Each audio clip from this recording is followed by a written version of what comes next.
Welcome to the Up Arrow Podcast with William Harris, featuring top business leaders sharing strategies and resources to get to the next level.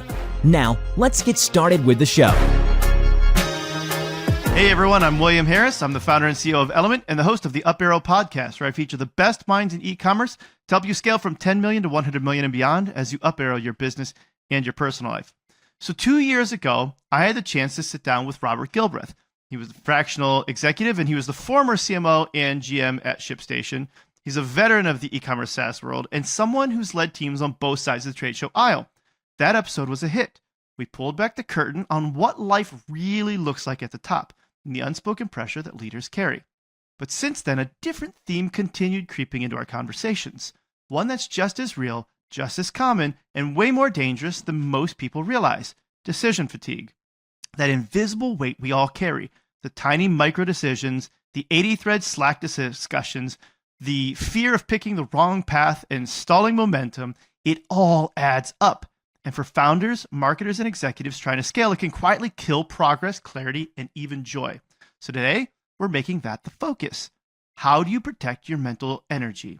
How do you design your life and work to minimize unnecessary decisions? And how do you get from white-knuckling your way through every day to operating with calm, clear momentum? We're talking about the models, the systems, the habits that can help you regain clarity and lead without burnout. Rivur Gilbreath, welcome back to the Up Arrow Podcast. Oh man, thank you so much for having me back. I really appreciate it. And so much has changed in 2 years. I know for both of us, things we're working on. Even if I know the folks that are listening, so much seems like it's changes something we're always a part of in some way. If you recall, when we did this 2 years ago, I was coming to you live from my closet. Yes, I do remember that. Master bedroom closet, because I was in a different house at the time, and the house didn't have a proper office or place for me to do these types of things. So, well, I love your office now. I love that color too.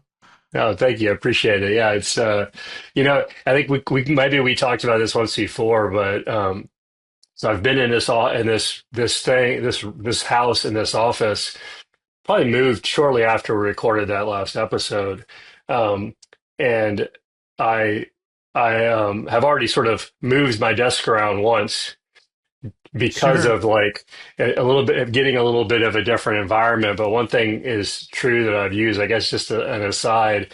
I have, you can see I have all kinds of personal stuff around. I'll even like show a little bit over the wall, some other pictures and things. Love it. And it's fun to use all those things as, conversation starters or quick asides in meetings. So I've made a decision talking about that I don't have to worry about what my background is, because this is me and it's my background. I don't have to worry about buzzing it out or anything. But yeah, excited to talk with you. I know we've done a few pre-chats about this, and yeah, I think both of us are excited to talk about it, because not only have we struggles, it sounds really kind of negative, but not only have we dealt with this personally, but as I started to reflect on it, and we can get into this more as we talk, this decision fatigue is sort of has two sides of it, because some folks sort of cause it or are enthralled by it or get energy from causing it. And so I think we're going to have a really good conversation, because it's not just about, here's the 10 hacks that you personally need to use to not experience it. Right. It could also be that you're causing it for people. Right. And that's maybe something we'll talk a little bit about as well. Really good point. I want to dig into that. Before we do, as always, I want to announce our sponsor, then we'll get right into it. This episode is brought to you by Element. Element is an award-winning advertising agency optimizing e-commerce campaigns around profit. In fact, we've helped 13 of our customers get acquired, with the largest one selling for nearly $800 million and one they IPO'd. You can learn more on our website at element.com, which is spelled ELUMYNT.com. Actually, right there. You can see that. Right there. Okay. Let's talk about decision fatigue. You started in this. I want to talk about what it actually looks like when you talk about decision fatigue, what's really happening here. Yeah, I mean, and I think this conversation is going to be very, if you need to interrupt me, let's make this For sure. this isn't just not a debate, but um, I think the way that I think about it is, at its basic core, your brain can only process so many things at any amount of time. Right. That takes many forms. It could be the volume of things over time. It could be the Hmm. amount of things at any one moment in time. Um, I mean, I personally think it's a form of like self-control, and Mm. the synapse firing to do the right thing or go a certain direction. You know, I believe that there's an efficient amount of those that can happen in a day. Right. Hmm. Hmm. And so, what's your take on that? Is it, to me, it's the same thing that is or manifests as decision fatigue is the same thing as self-control or similar. It's a similar, like it's in the same realm, if you will. I think there's a lot of interesting research out there that seems to be supporting this idea that you mentioned about there's only so many decisions that you can make. And we've seen a lot of other founders get around that to a point by eliminating unnecessary decisions. And everybody knows about Steve Jobs and his uniform essentially that he had. So you Right. didn't have to think about that. But before him, or at least around the same time, another one of my favorite inventors was similar, and he was the first one that I read about with this, which was Dean Kamen. So Dean Kamen, if you're not Okay. familiar with him, he was the inventor of most famously the inventor of the Segway little scooter thing. Oh, But before that, he actually is like a legit inventor too, like beyond just like this novelty. He invented the insulin pump and a whole bunch of other things. So like oh Dean wow. Kamen was one of my heroes, but he basically just wore the Canadian tuxedo. He was like, jean pants, jean short, or, shirt or whatever, black belt. It was Yeah. like the same thing every single day. And so going back to the point of what you were asking, it does seem like there is some kind of threshold that most of us can make certain amounts of decisions throughout a day that might be different for each person. I Yeah. don't know if it's been proven one way or another whether you could increase your threshold. I think there's some interesting stuff that people are talking about, like how do you increase your ability to make more decisions throughout a day. But either way, you're going to reach Hmm. a point, likely as a founder, where you can't make any more decisions. You literally just feel like you're like, I can't make another decision right now. Yeah, and maybe it goes without saying, but the idea of Jobs wearing the same clothes all the time, or I think even Zuckerberg was doing some version of that Mm-hmm. at one point. Having a routine in the morning, right? This is the other Yeah. thing that comes back to, like, all of those are really just efforts to push off having to make any decisions till later in the day, Mm-hmm. right? And so, Mm-hmm. like, that's one to me. That's an easy thing, and like I personally don't do the same shirt every day. But I mean, if you went in my closet, you're going to see, like, there's four things more or less to choose from with a few different patterns. And they all work together. Like, Mm-hmm. Mm-hmm. that's my version of that, right? So, um, the other piece you kind of just said, you said something about this earlier, is also just like the the gravity of the decisions. So I think it's hard to say, oh, you should only make 12 a day. Well, I mean, Sure. if you're making decisions that are obvious, maybe you Uh-huh. can do hundreds a day. It's the ones, to me, that it's like the big ones, the ones where you maybe aren't as confident with the Mm-hmm. path. Or, I think what I was alluding to earlier is when the decision has a lot of stakeholders, right? And Mm-hmm. and you might maybe, this is back to, like, maybe I'm not actually the only one making the decision, but I'm having to defend a path, and there's Mm-hmm. fatigue around having to do that too much, right? Mm-hmm. And maybe coming to points in a decision process differently, like those kind of things take hold as well. Did you? A quick aside, this the other thing the two things I always hear Steve Jobs about is the clothing. The Yep. other one is this whole thing where he found a loophole in the state of California that you could drive a car without registering it as long as you had the bill of sale for like 6 months or 9 months before you had to register it. So he would just buy a new Mercedes SL like every 6 months. And so he never had a car with a license plate I on didn't it. realize that. Which, I don't know if he did that to some degree. I probably was doing it to be frugal and to not have to deal with the government in that way. But also, it's like you got this guy riding around who's probably it's pretty famous to be riding around if people figure out who he Sure. was, right? Which is kind of funny because you see the guy in the Mercedes SL Sure. without a license plate, in Palo Alto, then you know it's him or was him, Sure. right? So, um, but he probably made that as a decision and then stuck to it because he didn't want to have to think about registering his cars anymore anyway, right? 100%. Yep. So, So talking about what this looks like, I want to make sure that we lay this out there. You talked about there's two types of decision fatigue. One, to a point, is as an individual, your ability to just make decisions throughout the day. And then the other one, like you said, is as a group, defending a point or whatever. So maybe two branches of this. Which one do you think ends up impacting businesses the most? oof. Can I just say yes? Yeah, Um, sure. you know, oh man.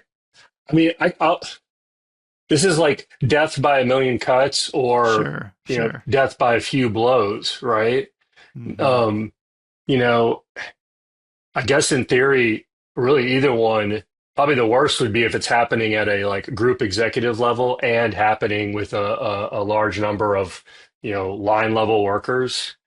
You know, that would be the word. Man, Hmm. that's a good question. What do you think? Which one is which one is scarier? Or like, I guess, The one that I hear the most, I think the reason why I lean towards the individual one versus the group one is because I feel like that one's the more difficult one to assess and see that that's what's really happening. it's If you're happening, Yeah, if you're arguing as a group and you can't come to a decision, I feel like it becomes fairly obvious that you're circling around something and a decision needs to be made. And at some point in time, it's right. like, let's just make a decision. When it's the individual, I feel like it's easy to be more in denial about the fact on why you're not making that Mm-hmm. decision. I'm not making that decision because this really isn't the right thing. I'm not making that decision because of this. And we can rationalize it Right. very easily when the reality is we're Yeah. just not making a decision because we've just reached our limit. Yeah, and I guess then you could talk about, I know it's not the topic of this, but like, the individuals on a team understand what their actual mission is and what they're supposed to be accomplishing. And does that give them, something of validity to lean back on when it's time to make a decision and it helps them make the right decision, Yeah. Yeah. right? Um, it's oh man, you could go into a whole sort of org chart and work to be done discussion around, where those impacts are. Yeah, I think to So, your point about the group, to me, the benefit of the group is that the group naturally has guardrails, right? And if you yep. have the right players in the group, you've got all the right perspective, right? Yep. Then, then what comes up, maybe a little segue is like what I was mentioning earlier, where you can have some of those group dynamics that actually aren't beneficial, and one or two people in there could be Sure. causing the need to make additional decisions or too many decisions, that are Yes. the final decision is not even that impactful or that maybe not even that important, frankly, but they've blown it up into this thing. And I've personally worked with people where it's like more fun to debate about the thing than actually do the thing, Sure. right? Yeah. And I've it's just like, experienced that okay. as well. I mean, I think from your perspective, good and bad, you've got client stakeholders and other folks who are trying to bring that all together. And I can't remember, did you share that whole idea of like making sure that like a little bit of like if the impact is big of the decision, you probably should spend more time on it. And then Mm. there's like sort of confidence piece. I forget there might be a little saying or something that goes down that path, but um yeah, Yeah, I it's didn't say that, but I like like that concept. yeah, it's like impact and effort. I'm probably in my head. This happens. We've talked about this before. I feel like I've read all these books and went back to school and do all these things, and I end up having these like, as I say it out loud, it sounds sort of like a Six Sigma kind of thing where you have this Sure. impact and effort and kind of thing. Same with maybe there's a little bit of that in play when you're gonna think about maybe thinking about the tools you're going to use to help you make decisions, or the tools you might Hmm. use to help Hmm. limit the amount of decisions you need to make, Yeah. right? Why Um, do you think people end up reaching this point of decision fatigue? Let's just say, like, and I want to preface this. yeah, yeah, You're not like you're an expert at this in the idea that you're not a psychologist, but you're an expert because you see this happen all the time at a lot of businesses yeah, because you come in yeah. as a fractional help for them, and so you run into this a lot. What are the main reasons that are causing somebody to reach that? Part of it is I think people are scared to actually make a decision, and then they end up making, the act Yeah. of doing that makes them procrastinate. Hmm. Um, it makes them maybe then forced to make decisions later in the day, later in the period, later on a project because now they're rushed, right? Hmm. Um, think about it, man. If you could sit around and not have to make any decisions all day, that's not what we're talking about in this podcast. This isn't like create your life and your work Right. so you never have to make decisions. But imagine a day where you wouldn't have to make any decisions. And it's sort of a little double-edged sword. Like, God, wouldn't that be a pretty easy day? Right? Sure. And Sure. is that nirvana? Is that because you've already mapped out everything you're supposed to do and how you're supposed to do it and when you're supposed to do it? So like to some degree that sounds boring as hell. Hmm. But on the flip side, like if you don't have to make any decisions, do you have any responsibility? I'm not trying to get philosophical, but it's like I I do believe some people, not that they hide behind decision fatigue, but it's like they're actually the act of not ever really making a decision and thinking about making decisions is what gets them to that fatigue point, Sure. right? Yeah. Yeah. Yeah. Yeah. Because of procrastination and like the stress that they can build up around it, and you know, um, I I, posted about this on LinkedIn one time about you have to be a person, if you're in charge, you have to be a person who wants that responsibility. There are a lot of people who yeah, say that they want that title. They don't want the responsibility of actually having to make those decisions yeah, because guess what? The reality is every decision that you make is going to suck in some way. It's going to yeah. hurt you or somebody in some way. Every decision is hard to make. Yes, yes, yes. No, yes. That's part of like the advisory fractional executive portion of my day-to-day work over the last 2 years.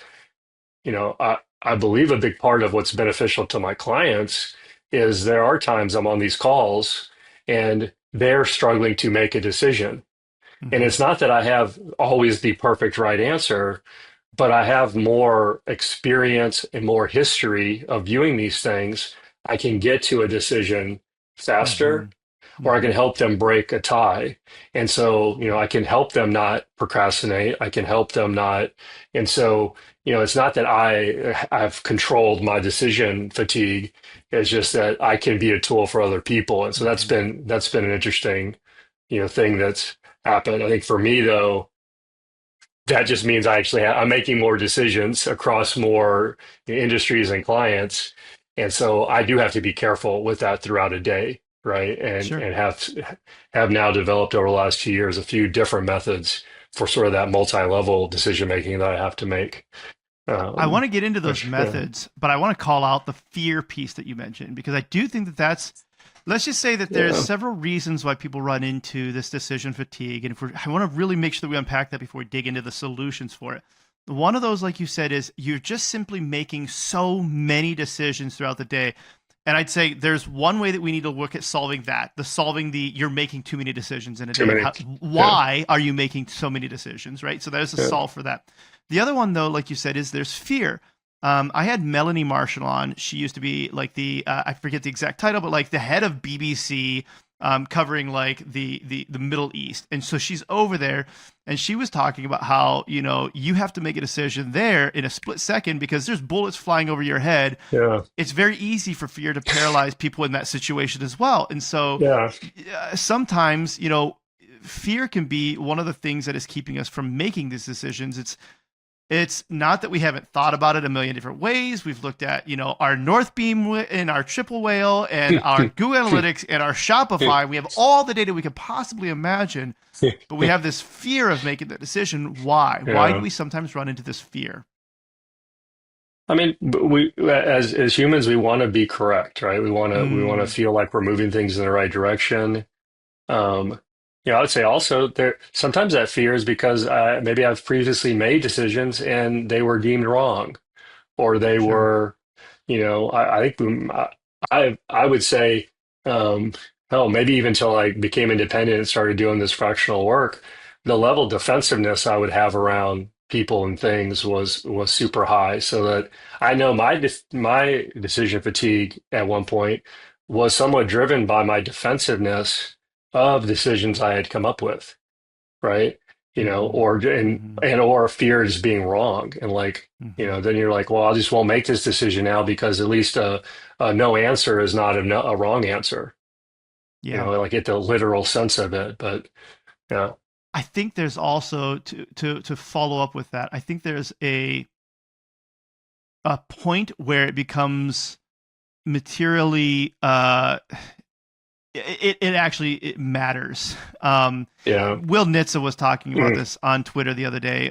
He's the founder of IQ Bar. I think they're doing like 150 million, right? Like so they've grown to yeah, a decent sized business. I don't have his tweet handy, but it's something along the lines of like you reach this point where you're like, if I make the wrong decision, it actually matters now. When you're a startup, you make the wrong decision. It's like, so what? Like you just start over again the next day. Like there's not that yeah, much momentum to.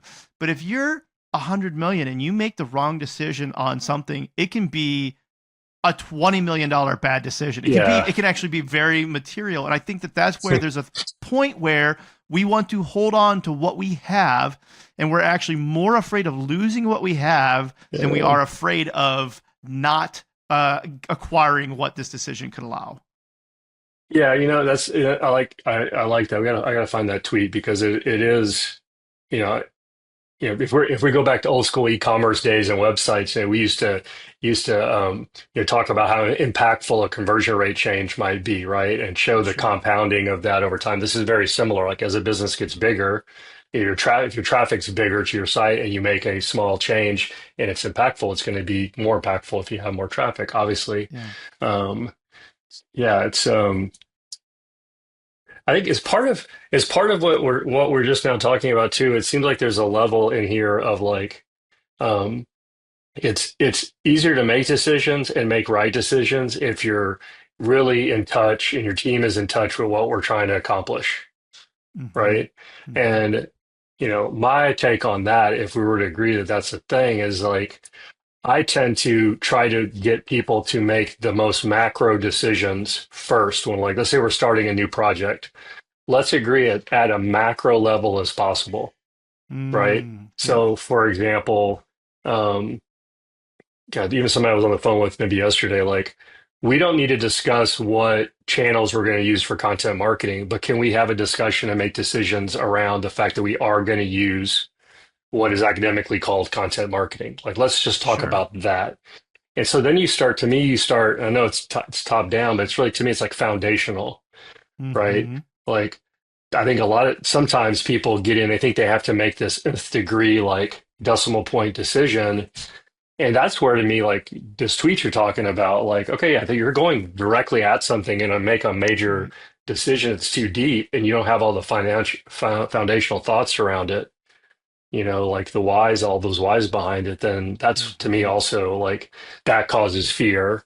I'm not sure if this is in the path, right? And I think that I mean, like you said, at a startup, maybe you can do that more often. I would, to some degree, want to add to that, like the sooner in the life of a business you can start, starting at a macro level, making sure people understand what the micro then means, and hopefully give them the confidence Hmm. to understand, like, what they should be doing. Because the beautiful thing is where you don't have to, as a leader or a management team, you don't have to be there making that's one way to have the management team make less decisions, is if that's all been set up and to some degree it gets passed down, right? And I'm not saying to like, I don't want to do the work, you do it. But it's like, if Hmm. you can get that buy-in at that level, then those decisions can go down. They get spread out a little bit. Frankly, they're hopefully made by the people that are like pros at that thing, right? Hmm.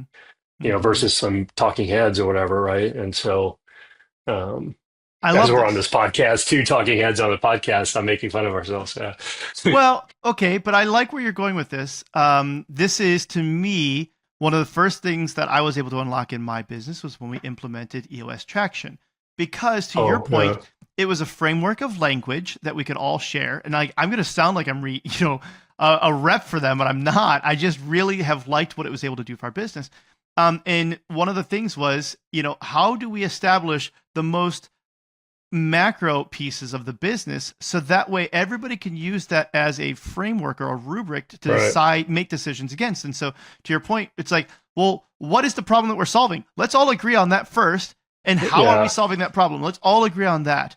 And if we have that, we have our mission, we have our values, the way that we believe problems should be solved. If we have those written down, and I spend my time as an owner, as a CEO, working on those things, then ideally the only other big decision that I have to make is who am I hiring to make those other decisions? But sometimes that works very, very fluid. Oh, I know what I was going to say is like, you got all that, the ideal situation. And I can't say that I've ever fully executed this anywhere. I think I've been close a few times, but using those things then to hire the right people. Yeah. Because it's not necessarily about a job description, or it is, but the job description takes on a different life of like, maybe more concrete goals or more, again, macro stuff boiled down to the micro of a department or a position. And then,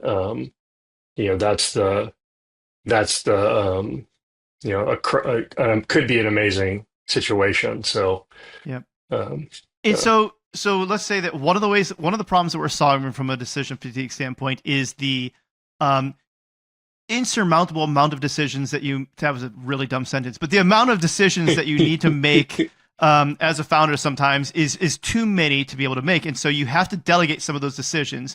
And one of the key ways to delegate some of those decisions is, one, establish what the overall trajectory is, right? Your vision for where you're going, establishing these bigger macro things, and then hiring the right people to make those decisions. And to your point, by having this, the thing that I like about EOS Traction is because we have a vision laid out for where we want to go, because we have a mission that specifies who we are and what we're doing, because we've identified who our ideal customers are, because we've identified our values, now when we interview people, we can do a better job of, like you said, not just saying, hey, do you know how to run a meta ad or not? Now we can actually say, do you believe in solving these problems the way that we do? If you do, then I already know that when Meta changes its algorithm, and it will, you're going to go about solving it in a way that I likely would have as well. Yeah, it's I'm grinning because frameworks like EOS, they maybe don't get marketed like this, but they really are to help you make better decisions, right? And they're not out of the box instantly ready and built out for you. You have to follow a framework to get there, and there's a level of like discipline that you have to go through to fill out the template, if you will, right? And so whether you know it or not, you were making a bunch of macro decisions about these things that then allow you to be faster, better, have your team be better. So it's I think that those kind of frameworks of business are, them in themselves sometimes are scary because, and maybe this is back to the fear, just giving up control. Sometimes making decisions actually is giving up control. So the decision to grow out a team, the decision to, like to your point, hire an expert in a certain field, maybe more so with a startup, founders are ingrained and, don't want to admit that they don't know everything or don't want to, dilute themselves or all those reasons. So I think that sometimes could come into play. That might come into play with this as well. I don't know if you would call that fear. I guess it probably is. Sure. I don't think we don't like to give up control as a general rule. What are some other ways that we can eliminate so many decisions? If we feel like we're at the point where we're making 1,000 decisions a day, and that's part of where we're truly experiencing decision fatigue, not fear, but decision fatigue. Implementing frameworks that allow us to make decisions and delegate those decisions to be made by others on our team that fit within our goals. Aside from that, do you have other tips for how to eliminate some of the decisions that we're having to make throughout the day? I mean, I personally am a one who I try to document what I'm thinking, Mm. And so, let's say I do some research on something and that research leads to some decisions. I try to document that. Number one, writing it or even typing it for me helps me retain it. Hmm. It also puts it in a form that I can share. I can use it to help other people, bring them along the journey, if you will. Hmm. Um, I think all my other tools tend to be, things we all hear, like time boxing certain things at certain times of day. Hmm. Um, Hmm. I know we all kind of do. I sort of do a bastardization of to-do list.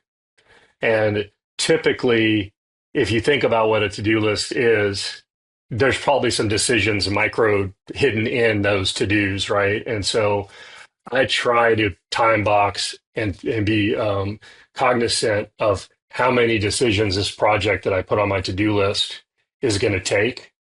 And I try to balance out a week, and it doesn't always work this way, but try to balance out a week of, and it's kind of funny. I think my wife would make fun of me about this, but it's like I have these crazy days that maybe I have some lightweight projects to end the day, and it's almost a treat, right? Because I've already done all this Hmm. really difficult stuff, either earlier in the week or earlier in the day. And so that's how I do it. It's a form of time boxing, and blocking things out, and then trying to weigh the heavy hard stuff, giving some of those, like I said, the treats mixed in is sort of how I've done it. Um, yeah, I like what you're talking about helping people come alongside you to be able to make those by documenting it. The framework that I use for doing this that I've really liked is I believe it was a military acronym that was adopted by hospital systems. I, at one point in time, was in the medical side, I was a nurse there. And so I used this framework called SBAR, which stands for SBAR, Situation, Background, Assessment, Recommendation. And I love using it because, you call a cardiac surgeon at 3 a.m., you better have a really good reason for waking them up in the middle of yeah, the night. They've got surgery in the morning. And so the very first thing out of your mouth needs to be the situation. John's bleeding to death, right? Whatever it is, like yeah, what is the situation that you're dealing with? Okay, great. yeah. You've got my attention. What's the background? Well, okay, John had open heart surgery at noon by so and so. Cabbage times four, coronary bypass graft times Hmm. four. He had this and this, and like he's on these medications. Okay, got it. I've got the background. What's your assessment? Well, he's putting out, this much blood out of the chest tube. And you start going through these things now, and it's like now you can get to, okay, well, what's the recommendation?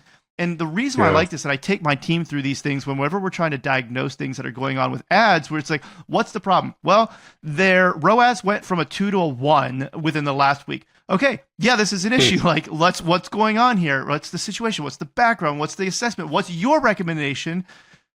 Before I give my recommendation. But now, when they can bring me into a decision, it's much easier for me to be able to come up and say, great, I understand what you're doing, where you're going. I can help you make a decision now. And so, to your point, documenting things in a way that allow others to come alongside you and make decisions, I think that's a really smart idea. yeah. I like the SBAR thing. That's I love all of these like acronyms for different things. It reminds me of a interview process where you use SAFE, SAFE, and it's like Yep. situation, action taken, final outcome, and evaluation. Hmm. Hmm. It's a similar thing. You know this about me. I ended up taking different tools and forms of things and mushing them together. As you're Yep. talking about SBAR, there's also a level of who are you taking this SBAR information to, right? Are you causing Sure. someone else to have to make decisions that they don't really need to? And Sure. then you get into the leadership triangle or the leadership pyramid, which I don't remember if we talked about last time, Mm-mm. but it says you can Google this. I don't like I tell people I didn't invent anything. I'm really good at Google, but you're this pyramid is like at the top of it are executive level folks. Like these are Right. C staff level kind of people and leaders that kind of have their shit together. They've been there, done that, and they deserve to be at the top of this pyramid, right? Maybe it's an organization. It could kind of be anything. At the bottom is someone that's probably not making any decisions. Right, Hmm. they're turning a crank on a machine, they're punching the keyboard or whatever, and leadership and management then has this progression up, and using your S bar as an example, as you go up, what you're sharing with others is less in need of them helping you with decisions, and more about maybe you just sharing it with them, right? Mm-hmm. And Mm-hmm. so, the person at the very bottom is like, something's on fire, and they don't even know what fire is, maybe, and they go to William and say, "Hey, William, on fire." And that's all they can Mm-hmm. do, right? That's that lowest level. Mm-hmm. As it starts going up, you start getting into some of the almost the SBAR situation, especially with the, what's the remedy or the action we're going to take. And you start getting into, hey, William, the trash can was on fire. I know to use a fire extinguisher. We didn't have to call 911, just letting you know, Yeah. right? Then as you go up even higher, you're at a point where it's like, hey, William, we've implemented a new safety protocol. It came to fruition because there was a trash can fire a few weeks ago, but we went ahead and put together a whole new safety protocol. Just FYI, in case you see that in a report, right? And so Love it. a lot of this is almost a bottom up. And so you can imagine someone that's being more impactful for their company, someone who is maybe, ready to take on more responsibility, be it just bigger projects or have a team. Typically, we see this ability for them. I think it goes back to your SBAR. They possess more ability to see a situation, see what's going on, you know, on their own, come up with a good decision, a recommendation, take action, and I think then it becomes this sort of weird yin yang thing about is the leadership giving the people what they need to be able to move up that pyramid, Mm-hmm. right? And is the person at the top of the pyramid allowing that to happen? Back to even like the fear of making decision. If I'm scared of making a decision because the guy my superior is, someone who makes me defensive or wants to overanalyze everything or whatever, Sure. so I mean, so it goes, that's where it starts Mm-hmm. getting into that two-way thing we were talking about earlier. If you get into a situation where this is, let's just say, critical state decision making, you've reached the threshold and you feel like you can't make any more decisions. You've made at least the decision to implement EOS or a framework like that. You've made the decision to reach out to Robert to help you make some of these decisions. You've made these like that. But there's still like this period of time where you feel stuck in making any more decisions. Yeah. Do you have tips or ideas of like, let's just even say like, this is not necessarily the be all end all, but these are some things of just getting through the day right now today. Sure. No, I mean, if I understand your question, it's like, okay, well, if we've made the decision to do EOS, I don't need to go fill out the whole handbook tomorrow, Sure. but like, could I go ahead and do page one, Mm-hmm. right? Could I do some things that aren't decisions? There may be questions, right? There's a lot of context sharing inside of EOS initially, right? And Mm-hmm. so, Mm-hmm. it could I just some action. That's where it's like, I've made a decision. I don't know, maybe the trick there, this is just coming to me right now. Maybe the trick there is like it's not just deciding that you're going to do EOS. You decide you're going to do EOS and you're going to do the first 2 pages of the handbook. Sure. And so like I'm not going to make any more decisions this afternoon. I'm burnt out, but man, it's going to be fun to start filling out this thing about the culture of my company. Right. And Yeah. so, that might be a part of it. I know that for me, that manifests itself as like I feel like I'm procrastinating Mm-hmm. but then I make a decision and then I just get at it. Right. And then that's what since I made the decision, now I can do like the lifting. Mm-hmm. Right. But I had to decide to drive myself to the gym first. But now I'm here, time to lift. Yeah. Like Yeah. no more of the decisions. Like, I mean, frankly, I go to a little private gym in my neighborhood and I do these classes with 3 to 18, 20 people. And my biggest, I think my joy of it, not only do I feel good from working out, but there's a very personable, they have a very awesome framework on how they do these classes. I don't have to think. Right. I literally don't have to think. Like, do I have to count a little bit? Sure. But my brain cuts off. I don't worry about anything. And, it's those kind of things. The same with like, you made a decision and you know that the next step is to outline A, B, and C. Then just do it. Mm-hmm. Right. And again, macro level, even it could be a Mm-hmm. macro level doing, because if you get down to the weeds too quickly, you're back into the decision land. Right. Yeah. I'm So, glad you brought up uh, working out because I feel like that's a really good example of one. Um, yeah. I Yeah. say when I have been in these situations myself, I eliminate as many decisions that I can. And one of the things that a mentor of mine, Dave Mortensen, told me was, even as far as what you're going to order on a menu can be a decision, right? And when you reach true decision fatigue, you look at the menu, you're like, I don't even know. I don't even know what I want to order right now. Yeah. He said, it's like the best way to do it, ask the waiter or the waitress, what should I get? Great. That sounds good. Like eliminate that as a decision that you have to make. So literally go through and eliminate as many decisions as you possibly can from your day during this critical period. And then to your point, how can you, I don't know if this is the best word to say, but like, how can you automate a lot of the other decisions that you're going to make? And one of those being, you're like, are you going to work out or not? Right? If you can just decide that you're like, I'm going to work out Monday through Friday. That's what I do. And the reason why is because my business can't succeed if I die. My family can't succeed if I die. Like all of these other things matter. So I know that I have to do this. Now, when I wake up in the morning, I don't have to make that decision anymore. I wake up, it's Monday. It's time to work out. I know that already. I've already made that decision, so I don't have to make that decision. And so I think one of those goals is figuring out what are those frameworks.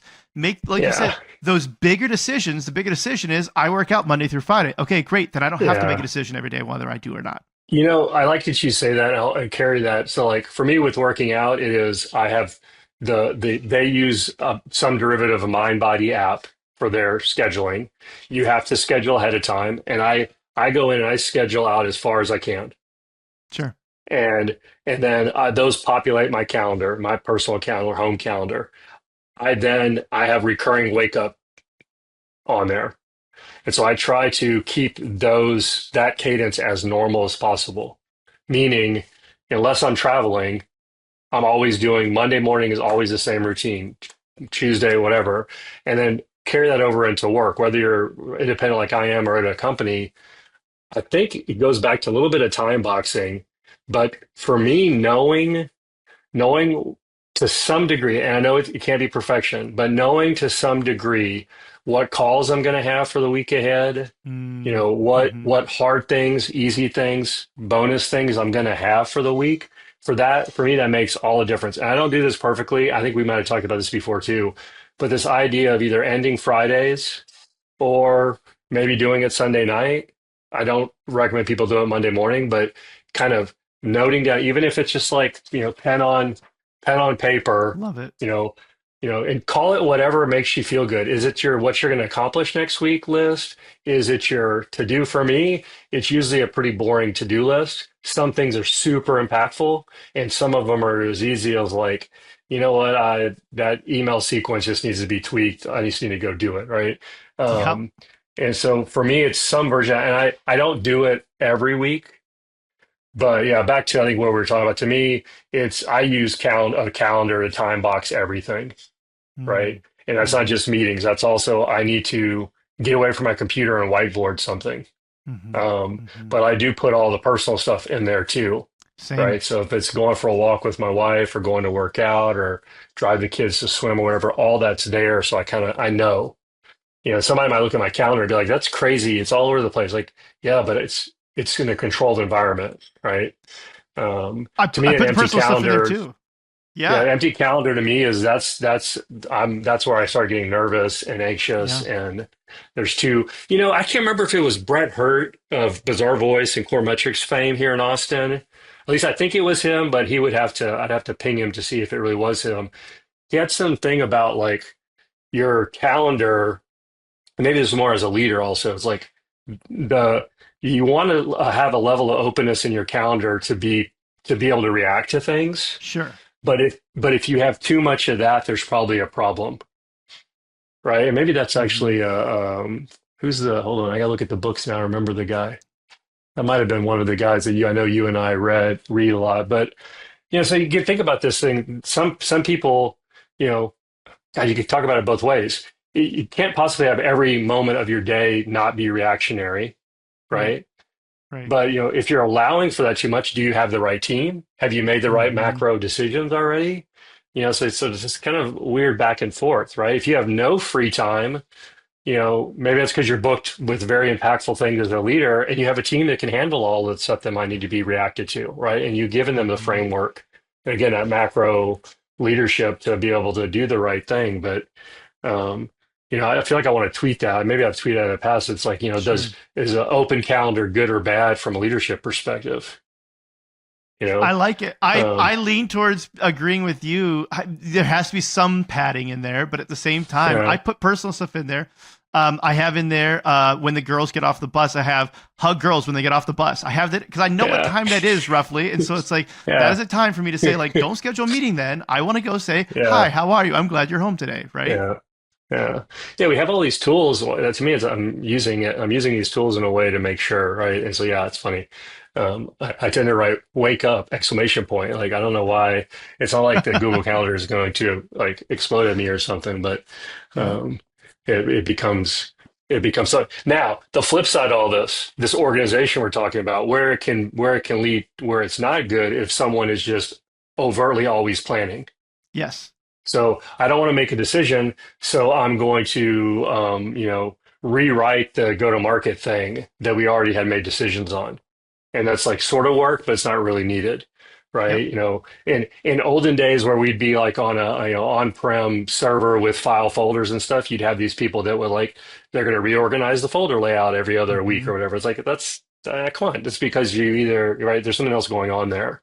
And so, Yep. I think people need to, and maybe this goes back to talking about procrastination, going and finding some busy work, maybe it feels good, but it's just a different version of procrastination. I'm not saying Yep. don't go do that. Sometimes that's what it takes to like, you know, I'm sure I have some version of writer's block. Well, how do you get around that? Try to write smaller things and then stuff starts Hmm. opening up. So I think that might be a tool for some folks, but not to the point of, all you're doing is busy work instead Yep. of the hard work or the impactful work, right? This is Um, exactly where I wanted to go next because I think that we've talked enough about that decision fatigue when you cannot make another decision. But then the next step is what I wouldn't even say is decision fatigue as much as decision, maybe paralysis, right? Like, because it's not necessarily fatigue. You're just like, I just can't make the decision. Not because you are made too many decisions, but you're just, right. for one reason or another, you're scared to make the decision. And so, to your point, you can make another decision. You're still making a decision, saying, I'm going to rewrite this or I'm going to plan this instead of actually making the decision that needs to be made. And so, Right. oftentimes there's a fear, and we'll blame it on potentially we have so much information that we don't know what the right decision is, right? Because we've got everything coming in from our platform and Hmm. Google Analytics and everything. We've got all of the information we could possibly imagine having, but we say, I don't know. This conflicts with this. This conflicts with this. I don't want to be wrong, like you called out, right? And so Yeah. there's Yeah. this decision paralysis. How do we work through solving those types of decisions? Yeah. And then, there's that in for an individual, Mm-hmm. but then there's maybe you've come to a decision. Maybe you've gone through the SBAR thing, or if we want to talk about like the double diamond and some of these other Yes, please. forms, right? But it's also then how do you handle getting someone else to make a decision in line with, or maybe different than the decision you came up with, but still impactful and moving things forward. Um, and that's to me, that's a piece of it too, that maybe it's not just fear, it's Mm-hmm. just, or maybe it is fear, but it's like, okay, I have made a decision. In my head, I Mm-hmm. know what all's going on, but now I need to go explain to William what it is. And maybe like William's an asshole and I don't, he's not good to talk about these things, which he's not, folks. Um, like I need to tell them that you're not. Um, so, that becomes a part of this too, where it's like you could almost have paralysis around like, okay, I've made all these decisions, but now I've got to go debate and share and show with a bunch of people. And maybe that's now what I'm going to procrastinate on. Right. Yep. But, Yep. yeah. There's a book by Dan Martell called Buy Back Your Time. And he goes through, Okay. I think there's 5 different types of personality decision-making types that we have on why we decide not to make a decision. And to your point, like, one of those can be fear. We're actually just afraid of being wrong or whatever. Another one of the reasons why we're afraid to maybe make that decision that we need to actually make is because we like that we are the ones that have to make the decision, right? And so you could call that a fear or whatever, but let's just say that like, Yeah. I want to be the one making this decision. So I don't want to delegate the decision. There's a number of different things that he goes through. One of the things that I like to tell people, and myself included when I get into these situations, is that action is diagnostic. I believe that more often than not, just making a decision ends up being better than replanning or reassessing or whatever for the umpteenth time. There's a period of time that you need to do some research, but then there's a period where you just have to make a decision and know that you can change it. We see this in medicine. You go to the doctor, you say, I've got these symptoms. I've got this going on. They're going to say, most likely, they don't say this to you, but most likely you have this, take this medication. If you get better, I was right. If you don't get better, come back and see me. That's what they're saying, though. They're not saying most likely you have this. They're saying, okay, you've got a cold. I feel like that's true for business, where more often than not, if you just make a decision, you will find out very quickly if that was the right decision or the wrong decision. And most of those can be reversed. Some of them can't. And when it's that big of a situation, sure, I understand. That's a great thread, because we do. I wish I had a whiteboard to draw this, but if you guys can imagine an X and Y coordinate, right? And sometimes these debates, or even in your head, you pretend like, so we got the X, Y, let's pretend that you've got just this 45-degree angle going up. And that's decision A at the outermost point there. And then you've got one that's like, one that's 45 degrees down. That's sometimes people act like that's the decision they're making. Sure. Right. But the truth is the decision is the difference between a 42.5-degree line and a 47-degree line. Right. And, and because they're, to your point, they can be changed. Neither one of them is so far out of this thing, like what the brain or the group might do of this, 45 positive, 45 negative. Right. And I think that's a piece of it too. It's like, and to me, I've always tried to work with folks to say, like, either show them that and make them understand that, look, we're not really debating negative, positive, we're debating degrees here. And, then also back to what I said earlier, it's like, okay, well, we are all agreeing on this macro thing. Like, how do I just need to go one level above this to agree? Okay, we've already agreed there. Great, decision made. Yes. And so now what's the action? What's the action to be taken? And I don't know if do you want to get into the diamond thing at all? Let's do Have that. we talked about this before? This is well, you and I have talked about it offline, but not on the podcast. I think this fits really nicely here. I'm gonna well, let me try something really quick. I'm gonna draw something and show it on the screen because I think it'll help. And then I don't know if it's backwards, I might have to try to do this backwards. Okay. And again, this is one of those things that, like, I think if you ask me where I learned this or, who invented it, I don't know who did. I know that I learned it from Nathan Jones, who's a friend of mine, a confidant, a former boss. We did many different businesses together. And he would use this not only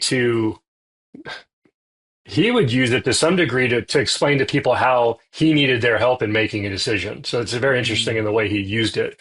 But so double diamond, can you see that? Yep. So it's two diamonds, and my drawing's not perfect. It's not intended to be racial or spatial correct or anything, but two diamonds, right? And now that I know which direction this is going, I'm going to try to draw it backwards. But we're starting over here, right?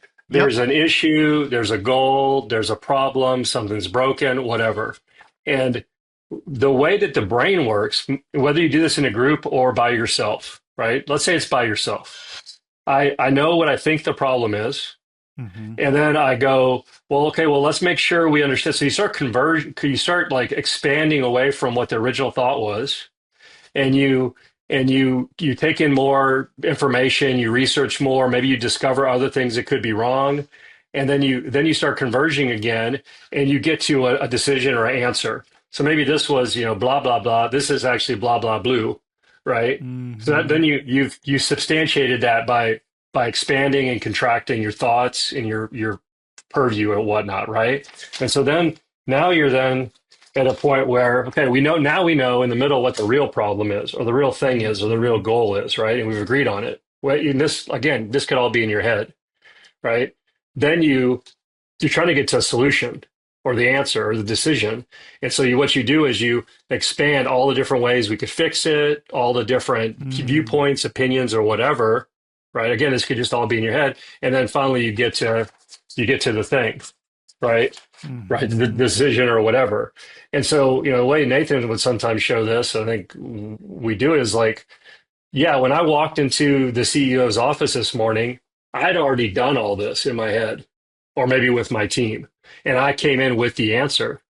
But if you have a leader, this is a little bit up, it could go different directions. Maybe they need you to take you through this whole process. They need to, quickly tell me what you thought the original problem was, all the things that were involved, what you came to next, briefly give me an outline of what you thought about, and then, okay, yes, I'm with you, right? And so that's the, again, as I'm saying, I kind of like bastardize a lot of these. That's how I've used it with people, right? And, sometimes you might go in and say, look, hey, William, we decided to do this asterisk looking thing. Do you have any questions? Maybe I don't know your style, so I might just say, look, this is the decision we made. Now what I've started to do is, if I'm presenting, like, maybe I've come up with a plan for a client and the plan is here, right? Well, I might have gotten a bunch of information from them here, and maybe I got some in relation to whatever I came up with here. I might provide an outline of them of like, here are all the things we possibly could have done based on this, and maybe some of this, right? From like what Element works on, some of this might be like, hey, we know we want to do Facebook ads, and you might actually go backwards through this to discover what they did before that maybe didn't work, or what was all wrong with their initial thing or way of doing it. So it's a framework that can help you not have to. I don't know. I guess it's actually funny we're bringing it up. It's probably more of a framework to help you make better decisions and then sell your decisions to others. Yeah. Right.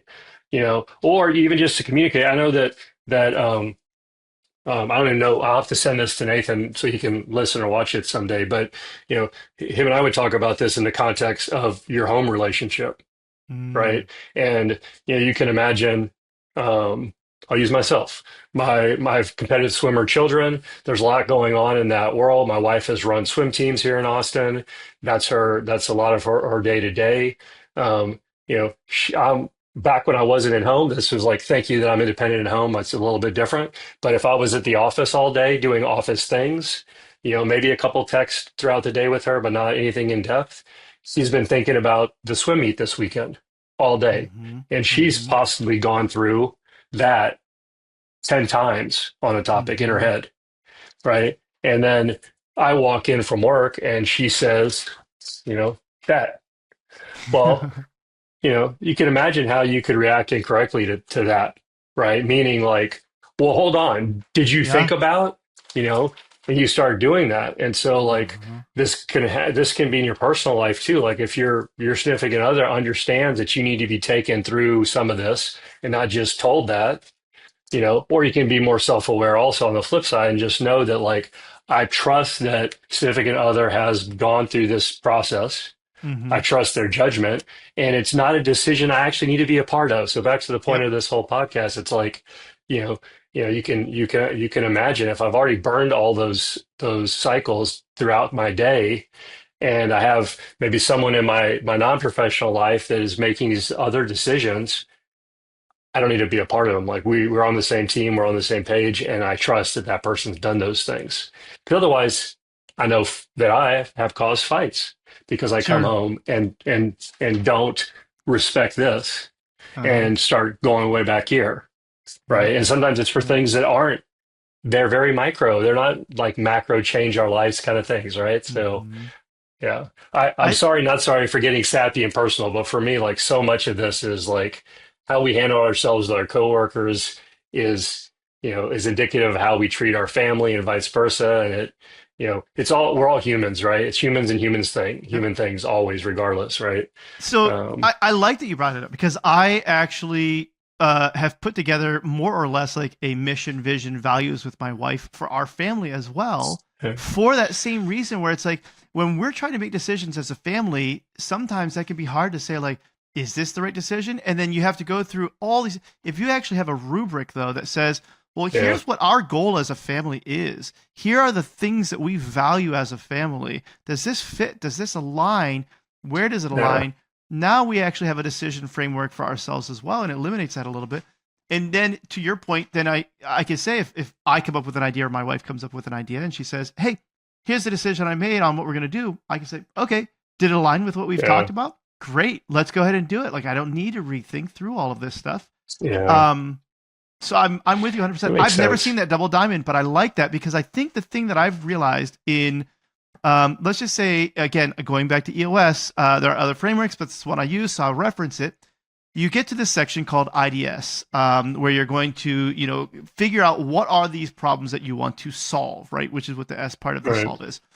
And a lot of times what seems to happen is we can jump down into solving the wrong problem, right? We're going to solve this thing that was brought up, and we sometimes don't take enough time to say, wait a minute, kind of like that.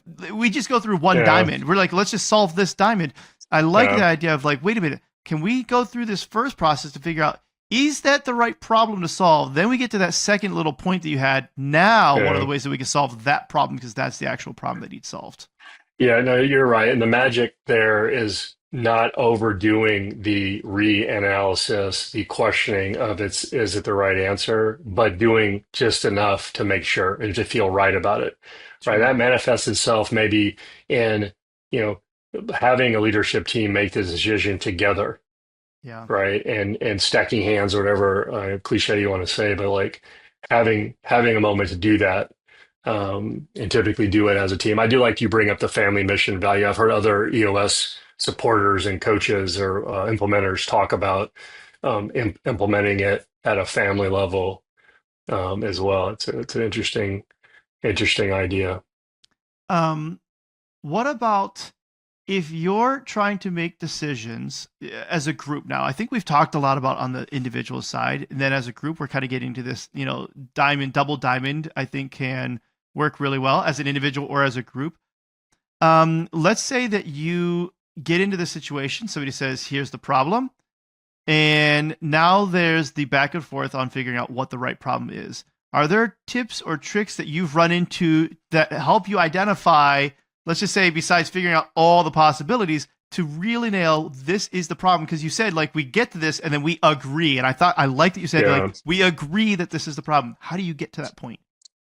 I'll say what I do for my clients is I'll have conversations with them where I listen to them and I'm taking notes on what they believe the problem is, right? And in their language, I then after that, I kind of look at what they've said and I'll do my own through this at a more of a macro level and then try to so man, I'll say more times than not, I'll go back to them and say, tell me more about that problem. Tell me more why you think it's a problem. And that's where I usually Mhm. figure out what's really the issue.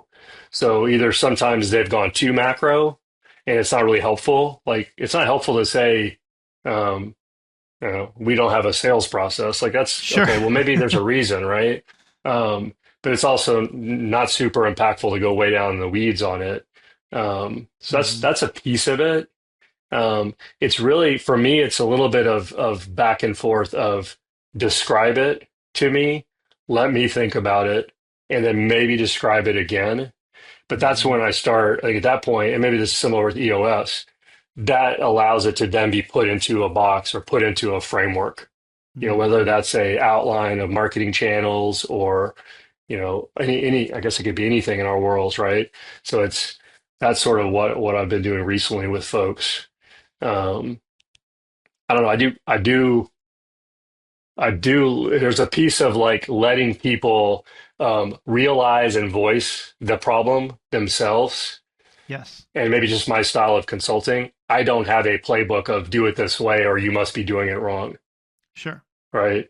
And I don't know if that comes from my background. I've got a weird, my weird background of the kind of marketing I've done through the years, the size of companies I work with and stuff. And so I think that's a big part with me, and maybe it goes back to Dime, is like I want them to get to some of these conclusions themselves, Yes. They have to get right? to those themselves. Yeah, and just like with EOS, a big part of it is just expressing it and putting it down on paper, or on a Totally. template or whatever, right? So you guys probably that's a big piece of it.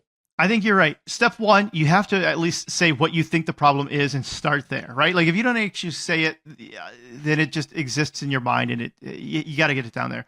One of the frameworks that I like, that I heard from my dad actually, is the 5 whys, and I like this framework for figuring it out. Yeah, you're familiar with it. Okay, you're nodding your head. For those who don't know it, right? But it's like, okay, this is the problem. And the example that I've given that I've heard, because this is the one my dad gave me and it first lit up, was it's like, ran out of gas on the way to work. Okay, why did you run out of gas on the way to work? Well, because the gas gauge is broken. Well, why is the gas gauge broken?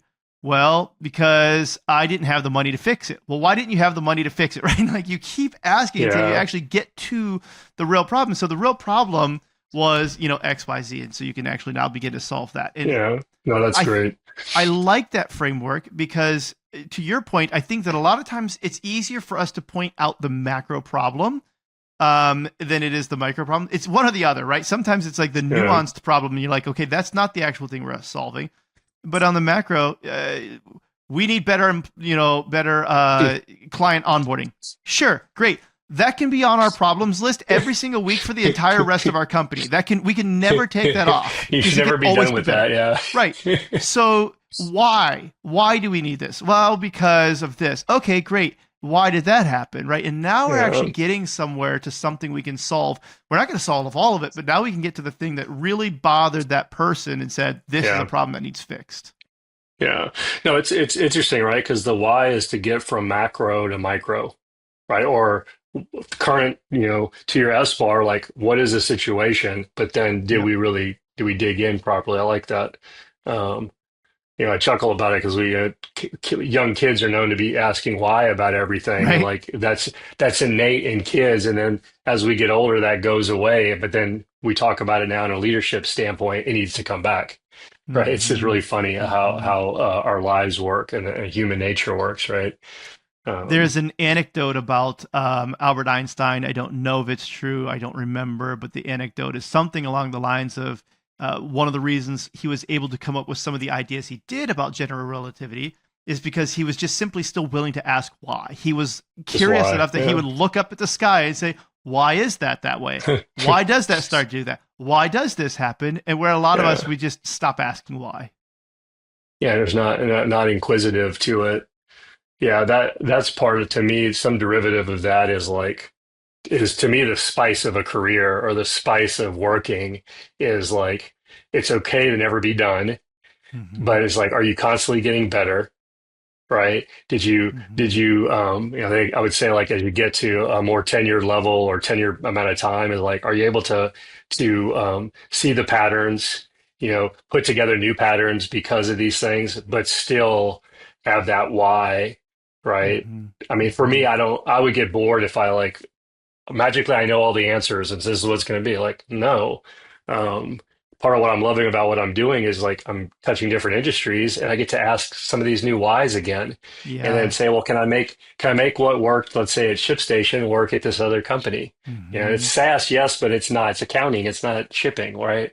And so like I think that's a piece of it too. And maybe that goes back to the whole decision situation. I think a person does have an appetite. You do have to have an appetite that you have to make decisions, right? Like it's just if you don't have to make any, you're potentially in a situation that you don't want to be in, or I don't know, like that does sound derogatory, but like it's probably not for me, it wouldn't be a great situation. So we get to where we are today in talking about juggling and stuff around. I feel like we've talked well about some of the different frameworks. I want to talk about mental strength because sometimes you can't make the decision, maybe because of you're actually sleep deprived or whatever this might be, right? This is a real thing. Yeah. And I'd say like I ran into it again as a founder. It's very easy as a founder to do, and then you forget to take care of yourself. And I've talked to a lot of founders on here. Chris Carey is one that I remember talking to where, we get going in the action mode. And before we know it, we're, sleeping 4 hours a night, eating McDonald's and not working out. And it's no wonder why we can't make a good decision because we've ruined it. What are some things that we can do to make sure that we are mentally capable of making good decisions? Yeah, I mean, I don't, I know I didn't always agree with this, but like the rise and grind mentality and the like, I don't need sleep, and health and stuff, it just doesn't work. I mean, I Right. don't, it doesn't work. Humans need to sleep. Um, never, we don't even have to go down the road of all the other vices that we partake in or don't partake in, and how those can affect, Mhm. can affect how we're performing. For me personally, I don't want to not feel good in the morning. Right. Like, and so does that mean I'm perfect all the time? I mean, sometimes I do. I think a lot of startup folks or just entrepreneurs in general have this mentality sometimes, is like your work is sometimes the stuff you're working on is actually kind of like your hobby too. And that's a whole other path Totally. thing. Maybe that's podcast 3 where we talk about Sure. vocation, avocation, right? But there's some piece of it. I know a lot of people listening, I know you've done it, where you like go start going down this rabbit hole, but you're making decisions, you're seeing progress, things are moving forward. That's okay every once in a while, but you can't live like that. It's not good for you as a human. We talk about action when we're talking about this. I think it's Yep. interesting because sometimes what those folks are actually doing, and I don't remember who taught me this, a startup guy in Austin. I don't remember his name though, but he had this saying around. I don't think he invented this saying, but it was like, don't confuse action for progress. Mm. And so, I know there's people listening, and you and I have probably done it, where you're grinding yourself down to a nub, but you're actually you haven't made the right decisions, you're not working on the right things, right? And so, Mhm. I think someone who's in this thing where they're sleeping 4 hours a week, I'd almost ask them, like, do you really think the actions you're taking are the correct actions, right? Are you making forward progress? Because I could stand here in front of you and jog in place, and it looks very action oriented, but I'm just jogging in Sure. place, right? Yep. So I think that's a piece of it as well. So it's like, um, yeah, I think at my age now and what I'm up to, I still do it in bursts. There's still Uh-huh. bursts of like, I'm gonna grind through this 100%. thing. Sometimes too, it's funny, and what we're talking about, sometimes that'll happen, not entirely by like conscious choice, but it's like, hey, I've been procrastinating doing this thing. And then once I really get like, I'll get over the block or the writing block or whatever, then I don't want to stop. Because like then you get in Mhm. this flow, right? And then that Mhm. has its own benefits. That's a different kind of endorphin. That's okay. Like, okay, if I had to stay up till Mhm. 3 in the morning to get that 100%. that flow, that's awesome, right? That hit, if you will. Um, The way I but yeah, it's explain this yeah. to my daughters, there's two parts to this. One is I said, imagine that we go outside our house, front door. I want you to just give me some directions. Just tell me left, right, right, left, right. You just go. And we make this all up, and we go down this thing, and I write it all down. I'm like, okay, great. Where are we? I don't know. Nobody knows, right? Like, thankfully, they're young enough. They don't know what it. Like, maybe my Yeah, wife could actually think through. It's like, oh, we're at the grocery store. It's like, but they don't know where we yeah, are. It's like, well, how can you be more sure of where you're going to end up? Well, how about picking a destination? That's a good place to start. Well, I know that I want to end up here. Okay, how about using a map then to identify what amount of rights and lefts you need to do to get there?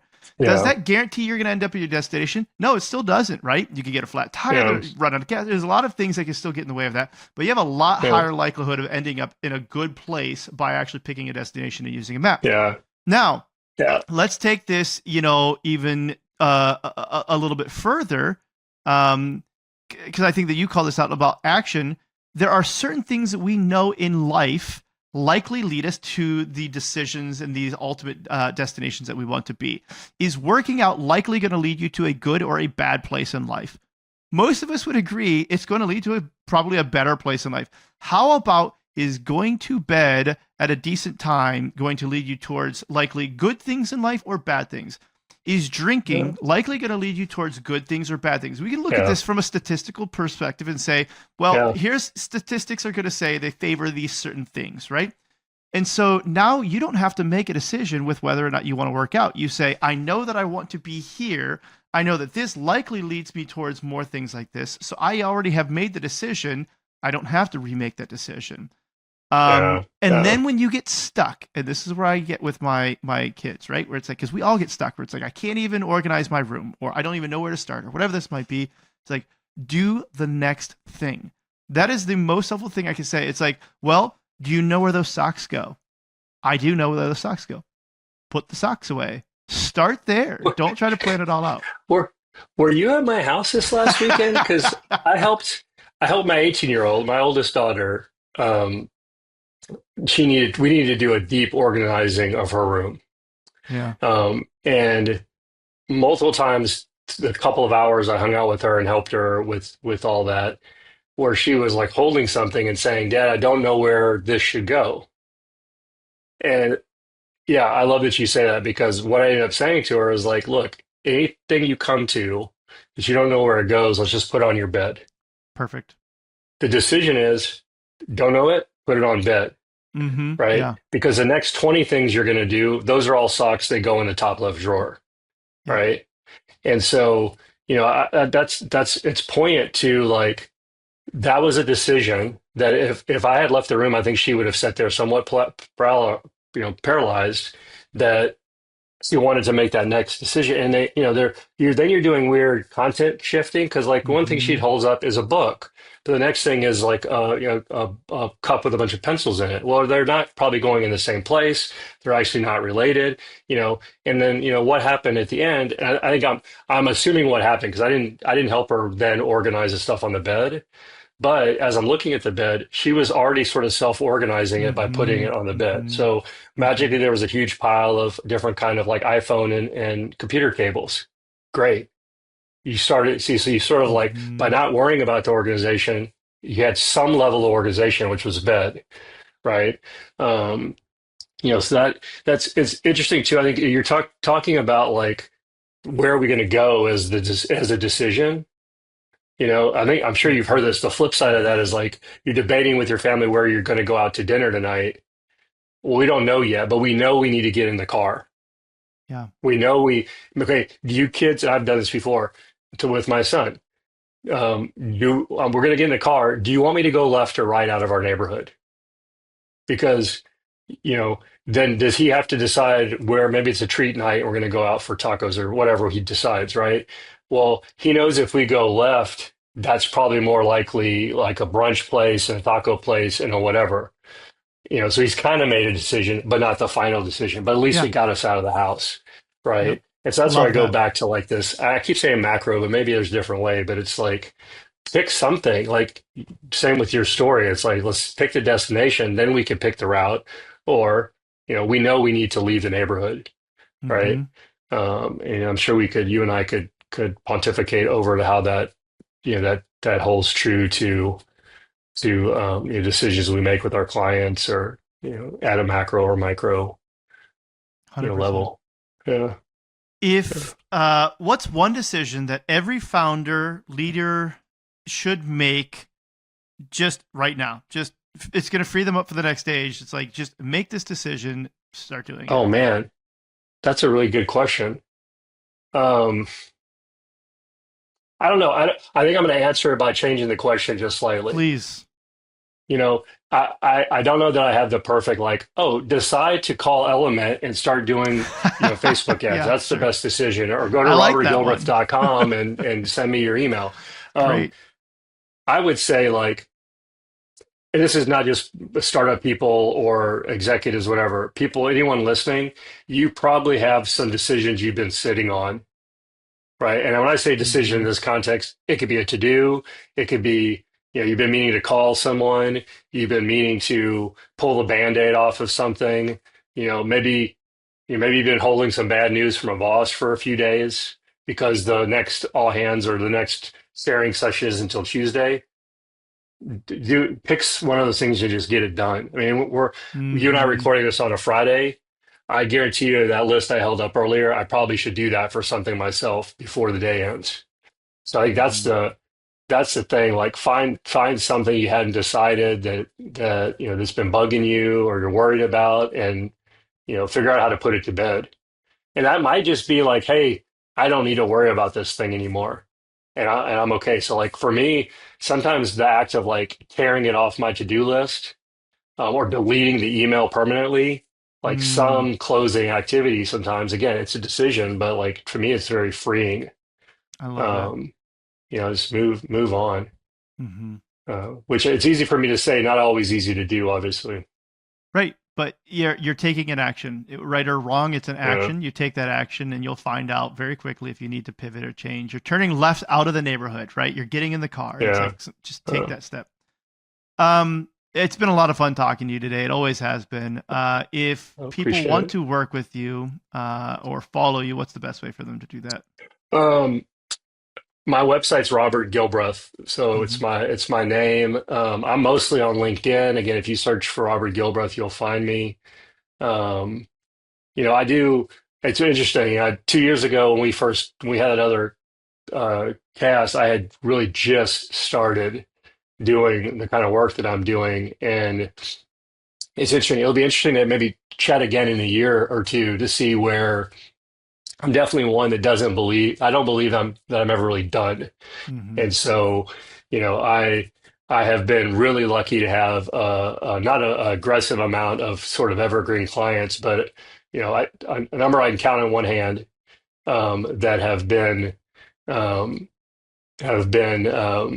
you still there, William? I am. Hey, wait, is this the equivalent of you cutting your toenails? No, I am going to change batteries quick. No. So yeah, no. So no, first Hank distracts me, then your battery pack distracts me. No, but I was going to share my sort of most prolific and most involved client is a startup out of Atlanta called Rivur, Rivur, and it's one of a couple in my stable of clients that. I've started to feel more missionary about than mercenary. And so that's been an interesting sort of transfer of thought of, maybe some of these guys have hired me to come in, and I joke with someone like, I'm the A-team from the 80s and I'm coming here to get this job done and you're going to pay me and I'm out of here. I pity the fool. And then I've got these other ones where I think it's my personality. It's like, I can't let this go. Like I'm now on this mission with you.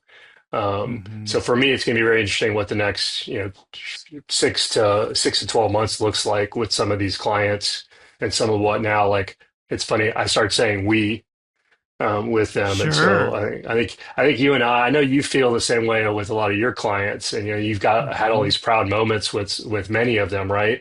And so that might be something else to talk about is like, I don't know if that manifests itself as like the satisfaction we get out of our work, or those things, but not to project out too much into the future. But it makes me think like, did you ask the question last time, or like advice I would have given myself years ago or something like that? Probably. That sounds like something I would ask. Yeah. Yeah. I think everything I'm saying about like the next thing is like, I have to remind myself patience. And I wish I could tell myself 10, 20 years ago, patience. Right. And maybe it's even patience with yourself on these decisions you make. Like to your point, you want to make the right one, but you probably can change whatever one you make. And you can always, God, what's the quote about it? It's never too late to be what you wanted to be or become what you wanted to be or whatever. And the point of that is like, we do have the power to shift gears, change decisions, move forward. We tend to do that, not always for the positive, but we can do it for the positive. Yeah. I love that. And we didn't talk about that, but maybe that's a good point to end on, which is just have patience with yourself and grace, right? And so I think if you're struggling to make a decision because you're worried about being wrong, maybe it's not because of anybody else's opinion, but your own opinion about yourself that you are worried about making that. And so give yourself some grace. The reality is you will make some wrong decisions. You just got to make enough decisions in general. Make a decision. You can always change it. Yeah. Very true. Very true. Robert, again, amazing talking to you. I love learning from you, and it's been a lot of fun. So thank you for sharing your time and your knowledge with us. Ditto, William. Appreciate it. Yeah. Thank you, everyone, for listening. I hope you have a great rest of your day. Thanks for listening to the Up Arrow Podcast with William Harris. We'll see you again next time, and be sure to click subscribe to get future episodes.